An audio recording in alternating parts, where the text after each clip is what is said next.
السلام علیکم ورحمۃ اللہ وبرکاتہ۔ عزیز طلباء و طالبات، یہ ہمارا اردو کا پیریڈ ہے۔ پنڈت برج نارائن کے چکبست کے بارے میں آج ہم پڑھیں گے۔ ان کا ہم نے تعارف پہلی کلاس میں بھی پڑھا تھا، آپ کو نظم سمجھانا باقی رہ گئی تھی، تو اس لیے پھر سے میں آپ کو ایک بار ان کا تعارف تھوڑا سا بتا دیتی ہوں تاکہ آپ لوگ کو یاد رہے۔ 1882 میں ان کی پیدائش ہوئی اور 1926 میں ان کی وفات ہوئی، اور ایک چکبست ان کا تخلص تھا اور کشمیری خاندان میں پیدا ہوئے تھے، اتر پردیش فیض آباد کے مقام پر۔ لکھنؤ میں تعلیم حاصل کی، LLB کی ڈگری حاصل کرنے کے بعد لکھنؤ میں وکالت کرنے لگے تھے اور ان کا انتقال بریلی میں ہوا، وہیں پر ان کی آخری رسومات بھی ادا کی گئی۔ اور غزلیں وغیرہ، شاعری وغیرہ بھی انہوں نے لکھی، لیکن نظم میں وہ کافی مشہور ہوئے اور اس کی طرف ان کا وہ متوجہ ہو گئے۔ تو اب آتے ہیں، یہ رامائن کا ایک سین جو ہے، یہ رامائن کا جو واقعہ ہے اس سے لیا گیا ہے، اور یہاں پر رام کے جو پتا ہیں دشرتھ جو ہیں، تو وہ ان کو حکم دیتے ہیں کہ آپ کو جنگل میں جانا پڑے گا جہاں پر کوئی نہیں ہے، حالانکہ وہ بھی اپنے پیارے بیٹے، سب سے پیارے بیٹے جس سے وہ بہت پیار کرتے ہیں، اس کو کہہ رہے ہیں، حکم دے رہے ہیں کہ آپ کو جنگل میں جانا پڑے گا، جسے سن کر ان کی جو ماں ہے کوشیلا، وہ بھی بہت زیادہ مجبور ہیں، کچھ کہہ نہیں سکتی، بہت ہی زیادہ غم سے نڈھال ہیں۔ تو یہاں پر تینوں ہی بہت زیادہ اداس ہیں، لیکن بیٹا جو ہے وہ باپ کی رضامندی پر ہی وہ اپنی رضامندی سمجھتا ہے، اور اس کا ان کے باپ جو کہتے ہیں، ان کے پتا جو کہتے ہیں، اسی کو وہ ان کا حکم وہ اپنی سر آنکھوں پر رکھ کر قبول کر لیتے ہیں۔ اور پھر یہاں پر ان کا ہی پورا واقعہ بتایا گیا ہے کہ کس طرح سے رام اپنی ماں کی فکر کرتے ہیں۔ تو یہاں سے شروع ہوتا ہے، رخصت ہوا وہ باپ سے لے کر خدا کا نام، راہ وفا کی منزل اول ہوئی تمام، منظور تھا جو ماں کی زیارت کا انتظام، دامن سے اشک پوچھ کر دل سے کیا کلام، اظہار بے کسی سے ستم ہوگا اور بھی، دیکھا ہمیں اداس تو غم ہوگا اور بھی۔ یہاں پر جب ان کے پتا جو ہیں وہ جب رخصت ہو جاتے ہیں یہ کہہ کر کہ آپ کو جنگل میں جانا ہے، آپ کو ون میں جانا ہے، تب وہ ان کو خدا کے حوالے کر رخصت ہو جاتے ہیں۔ تب وہ اپنی وفا کا ثبوت دیتے ہیں کہ ہاں، میرے والد نے اگر مجھے کوئی حکم دیا ہے تو میں اس حکم کو سر آنکھوں پر رکھ کر تسلیم کرتا ہوں، اور انہوں نے کچھ بھی سوچے بنا ہاں کہہ دیا، انکار نہیں کیا ان کی بات کا۔ تو یہاں پر انہوں نے اپنی وفاداری کا ثبوت دیا، اور پھر بعد میں انہوں نے سوچا کہ جاتے جاتے میں اپنی ماں سے بھی مل لیتا ہوں، اور پھر بعد میں اپنے اشکوں کو، اپنے آنسوؤں کو انہوں نے پوچھ کر، اور پھر بعد میں خود سے ہی انہوں نے بات کی، خود سے ہی وہ کہنے لگے، دل میں سوچنے لگ گئے کہ اگر اسی طرح سے میں بے کسی کا اظہار کروں گا، میں اپنے آپ کو کمزور کر لوں گا، تو پھر ہم کو دیکھ کر میری ماں جو ہے وہ اور بھی زیادہ غمگین ہو جائے گی۔ دل کو سنبھالتا ہوا آخر وہ نونہال، خاموش ماں کے پاس گیا صورت خیال، دیکھا تو ایک در میں ہے بیٹھی وہ خستہ حال، سکتا سا ہو گیا ہے یہ ہے شدت ملال۔ تو دل کو بہت سنبھالتے ہوئے، اپنے آپ کو سنبھالتے ہوئے، آخرکار وہ بچہ جو ہے، رام جو ہے، اپنی ماں کے پاس جاتے ہیں، ایک دم خاموشی سے ماں کے پاس کھڑے ہو جاتے ہیں جا کر، اور دیکھا کہ وہ ایک کونے میں ایک جگہ بیٹھی ہوئی ہیں، بہت ہی برا ان کا حال ہو رہا ہے، ایک دم خاموش ہیں، کسی خیالوں میں گمی ہوئی ہیں، اور بہت ہی برا ان کا غم سے حال ہو رہا ہے۔ تن میں لہو کا نام نہیں، زرد رنگ ہے، گویا بشر نہیں کوئی تصویر سنگ ہے۔ ایسا لگ رہا تھا کہ گویا کہ کوئی خون نہیں ہے ان کے جسم میں، صرف ایسے ہی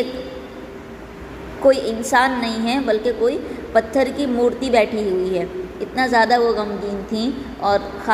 سوچ رہی تھیں اسی کے بارے میں۔ کیا جانے کس خیال میں گم تھی وہ بے گناہ، نور نظر پہ دیدہ حسرت سے کی نگاہ، جنبش ہوئی لبوں کو بھری ایک سرد آہ، لی گوش ہائے چشم سے اشکوں نے رخ کی راہ، چہرے کا رنگ حالت دل کھولنے لگا، ہر منہ تن زباں کی طرح بولنے لگا۔ پتہ نہیں کس خیال میں گم تھیں وہ، بے گناہ کہہ رہے ہیں، یعنی ان کا کوئی گناہ نہیں تھا، انہوں نے کچھ قصور نہیں کیا تھا، پھر بھی ان کو اپنے سب سے پیارے بیٹے جو ہیں، اپنی جان کو ان کو رخصت کرنا پڑ رہا تھا، جس میں ان کا کوئی قصور نہیں تھا۔ پھر بعد میں انہوں نے اپنے نور نظر، اپنے لخت جگر پر انہوں نے بہت ہی حسرت والی نگاہ ڈالی، نظر ڈالی، اور پھر بعد میں ان کے ہونٹوں میں کچھ جنبش ہوئی، یعنی کچھ حرکت ہوئی، وہ کچھ کہہ رہی تھیں کہ ایک سرد آہ بھر کے بہت ہی لاچاری بے چارگی سے وہ کہہ رہی تھی کہ ان کی اپنی آنکھوں کو انہوں نے اپنے بیٹے کی طرف پلٹایا، اپنے بیٹے کو بہت ہی انہوں نے ایک آہ بھری نگاہوں کے ساتھ دیکھا۔ چہرے کا رنگ حالت دل کھولنے لگا، ہر منہ تن زباں کی طرح بولنے لگا۔ چہرے کا جو ان کا رنگ تھا اس کو دیکھ کر ہی پتہ چل گیا تھا کہ ان کے دل میں کیا ہے، ان کے دل میں کیا چل رہا ہے، ان کے دل کا کیا حال ہے۔ گویا کہ ان کی زبان نہیں کہہ رہی تھی، لیکن ان کا پورا جسم جو ہے وہ بتا رہا تھا کہ ان کی ابھی کیا حالت ہو رہی ہے۔ رو کر کہا خاموش کھڑے کیوں ہو میری جاں، میں جانتی ہوں جس لیے آئے ہو تم یہاں۔ سب کی خوشی یہی ہے تو صحرا کو ہو رواں، لیکن میں اپنے منہ سے نہ ہرگز کہوں گی ہاں۔ کس طرح بند میں آنکھوں کے تارے کو بھیج دوں، جوگی بنا کے راج دلارے کو بھیج دوں۔ بول رہے ہیں کہ رونے لگ گئیں، اور پھر بعد میں کہا کہ میری جان ایسے خاموش کیوں کھڑے ہو، میں جانتی ہوں کہ تم کس لیے آئے ہو، مگر اور میں سب کی خوشی یہی ہے کہ تم جنگل میں جاؤ، تم صحرا کے لیے روانہ ہو جاؤ، لیکن میں اپنے منہ سے کچھ بھی نہیں کہوں گی۔ کس طرح سے میں اپنے بیٹے کو، اپنی آنکھوں کے تارے کو جنگل میں بھیج دوں؟ تپسیا کرنے کے لیے ان کو بھیجا گیا تھا، اور تو بول رہے ہیں کہ کس طرح سے میں اپنے راج دلارے کو ایک جوگی بنا کر اپنے ایک جنگل میں بھیج دوں جہاں پر کوئی بھی نہیں ہے۔ لیتی کسی فقیر کے گھر میں اگر جنم، ہوتے نہ میری جان کو سامان یہ بہم۔ دستہ نہ سانپ بن کے مجھے شوکت و حشم، تم میرے لال تھے مجھے کس سلطنت سے کم۔ میں خوش ہوں پھونک دے کوئی اس تخت و تاج کو، تم ہی نہیں تو آگ لگاؤں گی راج کو۔ بول رہی ہیں کہ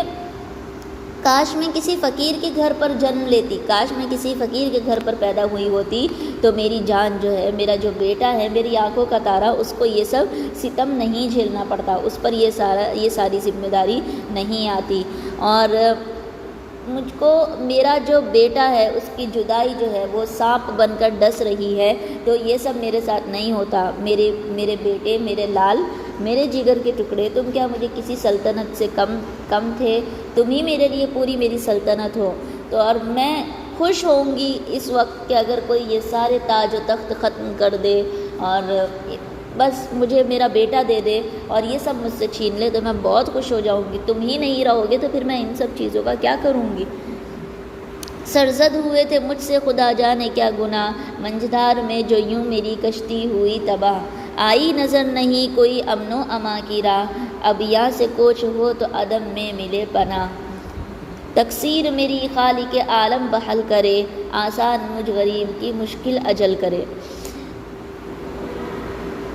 بول رہی ہیں کہ پتہ نہیں خدا جانے مجھ سے کیا گناہ ہو گیا تھا، مجھ سے کیا پاپ ہو گیا تھا کہ جو میری کشتی کو انہوں نے اس طرح سے ڈوبتا ہوا چھوڑ دیا ہے۔ پتہ نہیں مجھ سے کیا ہو گیا، میری کشتی کو تباہ کر دیا۔ آتی نظر نہیں کوئی امن و اما کی راہ، کوئی بھی نظر نہیں کوئی بھی امن و اما کی راہ نظر نہیں آ رہی ہے، کچھ بھی سکون نہیں دکھ رہا ہے، کچھ بھی مجھے اچھا نہیں لگ رہا ہے۔ ہاں اب شاید میں یہاں سے کوچ کر جاؤں عدم میں، یعنی شاید اگر میں مر جاؤں تو پھر بعد میں مجھے اوپر جگہ ملے گی، تب میں شاید سکون سے رہوں گی، اس دنیا سے چلی جاؤں گی۔ تو یا اے خالق عالم، میری جو مشکل ہے اس کو آسان کر دے، اور آسان مجھ غریب کی مشکل اجل کرے، میری جو مشکل ہے اس کو آسان کر دے، مجھے اس مشکل سے نکال دے۔ سن کر زباں سے ماں کی یہ فریاد درد خیز، اس سخت جاں کے دل پہ چلی غم کی تیغ عالم یہ تھا قریب کہ آنکھیں ہوں اشک ریز، لیکن ہزار ضبط سے رونے سے کی گریز۔ سوچا یہی کہ جان سے بے کس گزر نہ جائے، ناشاد ہم کو دیکھ کے ماں اور مر نہ جائے۔ اب یہ ان کی جو فریاد تھی، جو ماں کی فریاد تھی، اتنی درد بھری فریاد تھی، یہ سن کر رام کا جو دل تھا وہ بہت ہی زیادہ اداس ہو گیا، مایوس ہو گیا، بہت ہی زیادہ پریشان ہو گئے یہ باتیں سن کر، اور بس ان کی آنکھوں سے آنسو گرنے ہی والے تھے، لیکن بہت ہی مشکل سے انہوں نے اپنے آنسوؤں پر ضبط کیا اور رونے سے انہوں نے خود کو بچا لیا، یہ سوچ کر کہ اگر میں رو دوں گا، میرے آنسو دیکھے گی ماں تو پتہ نہیں اس کے دل پر کیا گزرے گی، کہیں وہ غم سے مر نہ جائے ہم کو دیکھ کر۔ پھر عرض کی یہ مادر ناشاد کے حضور، مایوس کیوں ہیں آپ، عالم کا ہے یہ وفور، صدمہ یہ شاخ عالم پیری میں ہے ضرور، لیکن نہ دل سے کیجیے صبر و قرار دور، شاید خزاں سے شکل آیا ہو بہار کی، کچھ مصلحت اسی میں ہو پروردگار کی۔ کہہ رہے ہیں کہ انہوں نے پھر اپنی ماں سے کہا کہ اے ماں، آپ اتنی زیادہ مایوس کیوں ہیں، اتنا زیادہ آپ اداس کیوں ہیں، اتنا آپ کو غم کیوں ہو رہا ہے، صدمہ ہے، ٹھیک ہے کہ دور جانے کا صدمہ ہے، لیکن تھوڑا سا آپ صبر بھی کیجئے، قرار رکھیے، تھوڑا سا اپنے آپ کو آپ سنبھالیے، شاید اسی میں پروردگار کی شاید اسی میں خدا کی کوئی مصلحت ہو، ہمارا الگ ہونا ہی شاید کچھ اچھا ہو جائے، کچھ اس میں مصلحت ہو سکتی ہے۔ پڑتا ہے جس غریب پہ رنجو محن کا بار، کرتا ہے اس کو صبر عطا آپ کردگار، مایوس ہو کے ہوتے ہیں انسان گناہگار، یہ جانتے نہیں وہ دانائے روزگار، انسان اس کی راہ میں ثابت قدم رہے، گردن وہی ہے امر رضا میں جو خم رہے۔ بول رہے ہیں کہ جس غریب پر رنج و محن کا بار پڑتا ہے، جس غریب پر اگر مشکلات آتی ہیں اور اگر اس پر کوئی غم ہوتا ہے، کچھ مشکلوں کا سامنا کرتا ہے، تو اس کو پروردگار جو ہے، اس کو جو ہے پروردگار ہے وہ صبر بھی عطا کرتا ہے، اگر غم دیتا ہے تو اس کو سہنے کے لیے اس کو صبر بھی عطا کرتا ہے، اور مایوس ہو کے ہوتے ہیں انسان گنہگار، مایوس اگر ہو جاتے ہیں کیونکہ یہ اسی کا دیا ہوا ہے، جو رنج و غم ہے وہ بھی پروردگار کا دیا ہوا ہے، تو اگر انسان مایوس ہو جاتا ہے، اس غم سے غصہ ہو جاتا ہے، تو پھر وہ یہ جانتے نہیں وہ دانا روزگار، تو وہ خود ہی گنہگار ہو رہا ہے، وہ اس کی حکمت کو نہیں سمجھتے کہ اس میں بھی کوئی مصلحت ہو سکتی ہے، اور انسان ثابت قدم جو رہتا ہے، اگر انسان اس کی راہ میں، اگر انسان اپنی ان ساری مشکلات کے باوجود بھی، ان سارے غموں کے باوجود بھی وہ ثابت قدم رہتا ہے، اپنے آپ کو سنبھال لیتا ہے اور صبر کرتا ہے، تو اس کا مطلب جو اس کو پریشانیاں آ رہی ہیں، جو پریشانیاں اس کو دے رہا ہے اللہ تعالیٰ، اگر اس کو کوئی آزمائش بھی کر رہا ہے تو وہ کیا کرتا ہے، مطلب وہ انکار نہیں کر رہا ہے، وہ کہہ رہا ہے کہ ٹھیک ہے، اگر میرے خدا نے مجھے یہ پریشانیاں دی ہیں، یہ غم دیا ہے، تو اس کے پیچھے بھی میری ہی اچھائی ہے، میرے لیے ہی کوئی بھلائی ہے، اس کا مطلب وہ اپنی وفاداری کا ثبوت دے رہا ہے۔ اکثر ریاض کرتے ہیں پھولوں پہ باغباں، ہے دن کی دھوپ رات کی شبنم انہیں گرا، لیکن جو رنگ باغ بدلتا ہے ناگہاں، وہ گل ہزار پردوں میں جاتے ہیں رائے گا، رکھتے ہیں جو عزیز انہیں اپنی اپنی جاں کی طرح، ملتے ہیں دستیاز وہ برگے خزاں کی طرح۔ تو یہاں پر کہہ رہے ہیں کہ اکثر کیا ہوتا ہے، مالی جو ہے وہ باغ کی رکھوالی بالکل اپنے بچوں کی طرح کرتا ہے،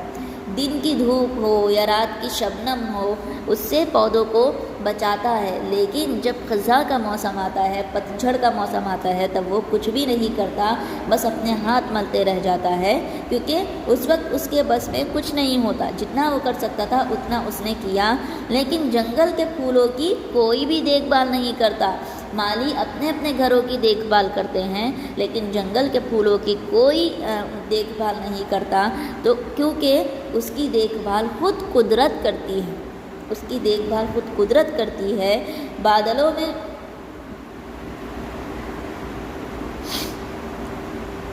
رکھتے ہیں جو عزیز انہیں اپنی جاں کی طرح، ملتے ہیں دستیاز وہ برگے خزاں کی طرح۔ لیکن جو پھول کھلتے ہیں صحرا میں بے شمار، موقوف کچھ ریاض پہ ان کی نہیں بہار۔ دیکھو یہ قدرت چمن آرائے روزگار، وہ آب روبا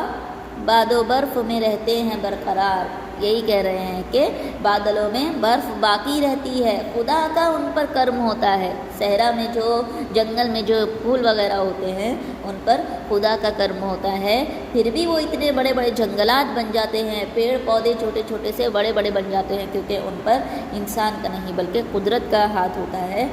خدا کا کرم ہوتا ہے۔ اپنی نگاہ ہے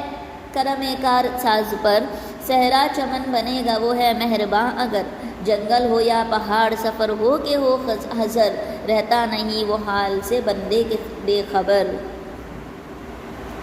خدا سب کا نگہبان ہے، خدا جو ہے وہ سب کا پالن ہار ہے، وہ کسی سے بے خبر نہیں رہتا، اس کو سب کچھ پتہ ہے۔ کوئی انسان کیا کر رہا ہے اس کو سب کچھ پتہ رہتا ہے، وہ ہر جگہ اپنے بندوں کی حفاظت کرتا ہے، اور اس کا جو فضل ہوتا ہے، کرم ہوتا ہے، وہ اپنے بندوں کے ساتھ میں ہوتا ہے۔ تو جنگل بھی ماں کا ایک دامن ہی ہے، اس کا کرم شریک اگر ہے تو غم نہیں، دامان دشت دامن مادر سے کم نہیں۔ تو اگر اس کا کرم ہے، اگر خدا کا مجھ پر کرم ہے تو کوئی غم نہیں ہے، کیونکہ جو دشت ہے، جو جنگل ہے، وہ بھی